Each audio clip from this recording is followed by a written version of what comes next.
सीरतुन नबी सल्लल्लाहु अलैहि वसल्लम। उन्वान, मोहम्मद सल्लल्लाहु अलैहि वसल्लम का सितारा चमका। मलक शाम का एक यहूदी एस मक्का से कुछ फासले पर रहता था। वो जब भी किसी काम से मक्का आता, वहां के लोगों से मिलता तो उनसे कहता, बहुत करीब के जमाने में तुम्हारे दरमियान एक बच्चा पैदा होगा, सारा अरब उसके रास्ते पर चलेगा, उसके सामने जलील और पस्त हो जाएगा, वो अजम और उसके शहरों का भी मालिक हो जाएगा। यही उसका जमाना है। जो उसकी नबूवत के जमाने को पाएगा और उसकी पैरवी करेगा, वो अपने मकसद में कामयाब होगा। जिस खैर और भलाई की वो उम्मीद करता है, वो उसको हासिल होगी, और जो शख्स उसकी नबूवत का जमाना पाएगा मगर उसकी मुखालिफत करेगा, वो अपने मकसद और आरजुओं में नाकाम होगा। मक्का मुअज़्ज़मा में जो भी बच्चा पैदा होता, वो यहूदी उस बच्चे के बारे में तहकीक करता और कहता, अभी वो बच्चा पैदा नहीं हुआ। आखिर जब नबी करीम सल्लल्लाहु अलैहि वसल्लम इस दुनिया में तशरीफ लाए, तो अब्दुल मुत्तलिब अपने घर से निकलकर उस यहूदी के पास पहुंचे। उसकी इबादत गाह के दरवाजे पर पहुंचकर उन्होंने आवाज दी।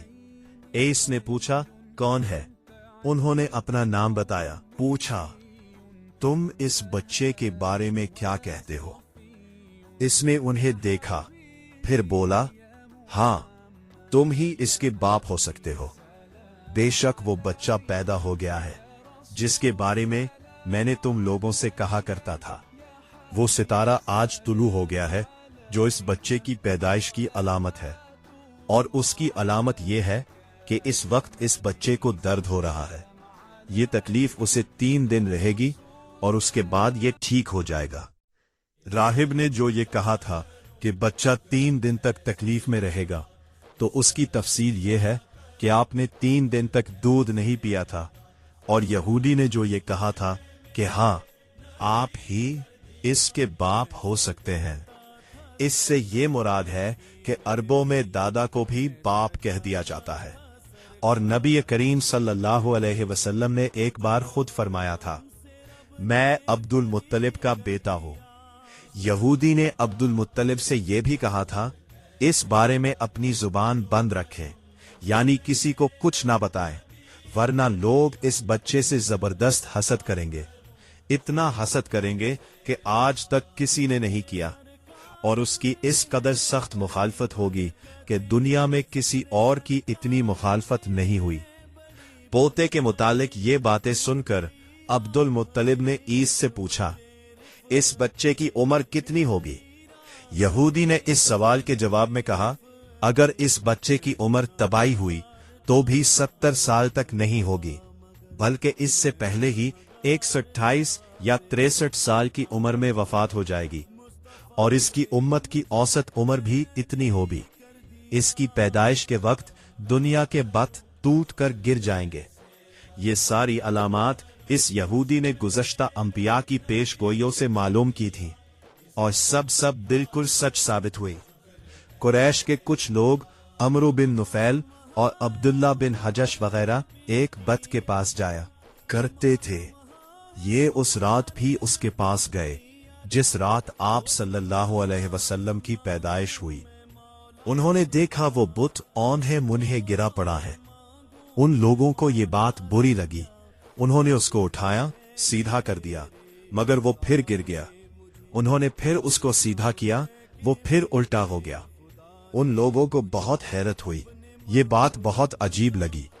तब उस बुत से आवाज निकली, ये एक ऐसे बच्चे की पैदाइश की खबर है जिसके नूर से मशरिक और मगरिब में जमीन के तमाम गोशे मुनव्वर हो गए हैं। बुत से निकलने वाली आवाज ने उन्हें और ज्यादा हैरत सदा कर दिया।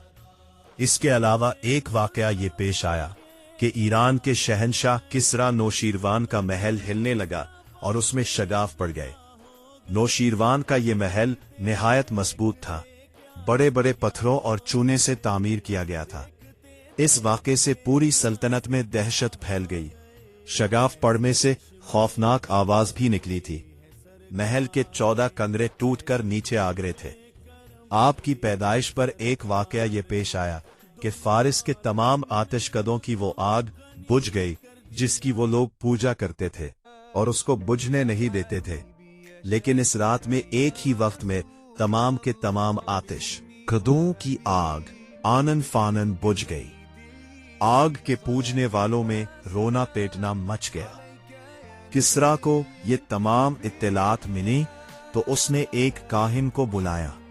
उसने अपने महल में शगाफ पढ़ने और आतिशकदों की आग बुझने के वाकयात उसे सुनाकर पूछा, आखिर ऐसा क्यों हो रहा है? वो काहिन खुद तो जवाब ना दे सका, ताहम उसने कहा, इन सवालात के जवाबात मेरा मामू दे सकता है, उसका नाम सती है। नौशिरवान ने कहा, ठीक है, तुम जाकर इन सवालात के जवाबात लाओ। वो गया, सती से मिला, उसे ये वाकयात सुनाए। उसमें सुनकर कहा, एक ईसा वाले नबी जाहिर होंगे जो अरब और शाम पर छा जाएंगे और जो कुछ होने वाला है होकर रहेगा। उसने ये जवाब किसरा को बताया। इस वक्त तक किसरा ने दूसरे काहिनों से भी मालूमात हासिल कर ली थी।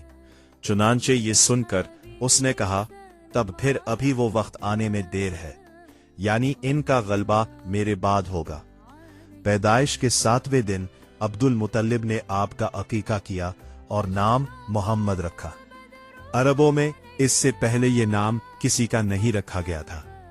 कुरैश को यह नाम अजीब सा लगा। अब्दुल मुत्तलिब से कहा, ए अब्दुल मुत्तलिब, क्या वजह है कि तुमने इस बच्चे का नाम इसके बाप दादा के नाम पर नहीं रखा बल्कि मोहम्मद रखा है, और ये नाम ना तुम्हारे बाप दादा में से किसी का है ना तुम्हारी कौम में से किसी का है। अब्दुल मुत्तलिब ने उन्हें जवाब दिया, मेरी तमन्ना है कि आसमानों में अल्लाह ताला इस बच्चे की तारीफ फरमाए और जमीन पर लोग इसकी तारीफ करें। मोहम्मद के माना है जिसकी बहुत ज्यादा तारीफ की जाए। इसी तरह वालिदा की तरफ से आपका नाम अहमद रखा गया। अहमद नाम भी इससे पहले किसी का नहीं रखा गया था। मतलब यह कि इन दोनों नामों की अल्लाह ताला ने हिफाजत की और कोई भी ये नाम ना रख सका। अहमद का मतलब है सबसे ज्यादा तारीफ करने वाला।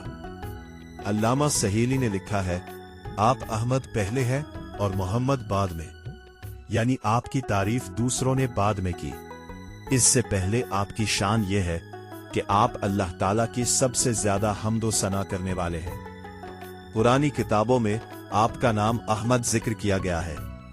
अपनी वालिदा के बाद आपने सबसे पहले तौबिया का दौह दिया। तौबिया नबी करीम सल्लल्लाहु अलैहि वसल्लम के चचा अबू लहब की बांदी थी। उनको अबू लहब ने आपकी पैदाइश की खुशी में आजाद कर दिया था। सोबिया ने आपको चंद दिन तक दूध पिलाया। उन्हीं दिनों सोबिया के यहाँ अपना बेटा पैदा हुआ था। आपकी वालदा ने आपको सिर्फ 9 दिन तक दूध पिलाया। उनके बाद सोबिया ने पिलाया। फिर दूध पिलाने की बारी हजरत हलीमा सादिया रजी अल्लाह अन्हा की आई। हजरत हलीमा सादिया रजी अल्लाह अन्हा अपनी बस्ती से रवाना हुई। उनके साथ उनका दूध पीता बच्चा और शौहर भी थे। हजरत हलीमा सादिया रजी अल्लाह अन्हा दूसरी औरतों के बाद मक्का में दाखिल हुई। उनका खच्चर बहुत कमजोर और मरियल था। उनके साथ उनकी कमजोर और बूढ़ी ऊँटनी थी। वो बहुत आहिस्ता चलती थी। उनकी वजह से हलीमा रजी अल्लाह अन्हा काफले से बहुत पीछे रह जाती थी। उस वक्त भी ऐसा ही हुआ। वो सबसे आखिर में मक्का में दाखिल हुई।